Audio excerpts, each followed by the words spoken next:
پاکستانیو جیټ الوتکو په کابل ښار کې د 314 مرکزی قلی اردو په نښه کړې او پکې 14 افغان ځواکونو خپل ژوند بایللی.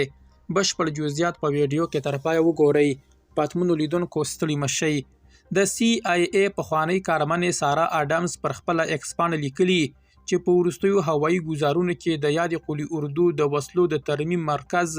د وسلو اصلي زیرمتون او د روزنې برخې په نښه شوي دي. د هغې په وینا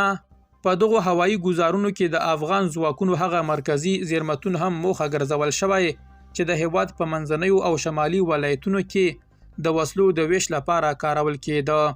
اډمز یادونه کړې چې په یاد هوایي ګزار کې د پوځي کچې د مهماتو لویه برخه له منځه تللې ده.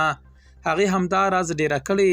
چې د مرګ ژوبلې کره شمېر لا څرګند نه دی، خو د هغې د معلوماتو له مخې لږ تر لږه 14 افغان ځواکونو پکې خپل ژوند بایللی او بشپړ نوملړ او سیمې هم په ډاګه کړي دي. عبدالمتین د جان محمد زوی د کابل اوسیدونکی، تاج الدین د ګل محمد زوی د مومندارې ولسوالۍ اوسیدونکی، جمعه خان د محمد سلیم زوی د مومندارې ولسوالۍ اوسیدونکی، حافظ علي خان عمري د محمد ابراهیم زوی د درنور ولسوالۍ اوسیدونکی،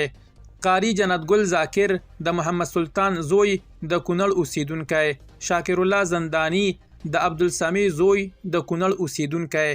قاری قریشي د حاجی امانداد اکا زوی د نهر سراج ولسوالۍ اوسیدونکی، حافظ نقیب الله علیزی د حاجی موسی جان زوی د کجکی ولسوالۍ اوسیدونکی، حافظ احمد اغا د حاجی عبدالحکیم اغا زوی د ژړۍ ولسوالۍ اوسیدونکی، رحمت الله صابر د محمد شاه زوی د لوګر اوسیدونکی، سمیع الله هدایت د عبدالغفار زوی د لوګر اوسیدونکی،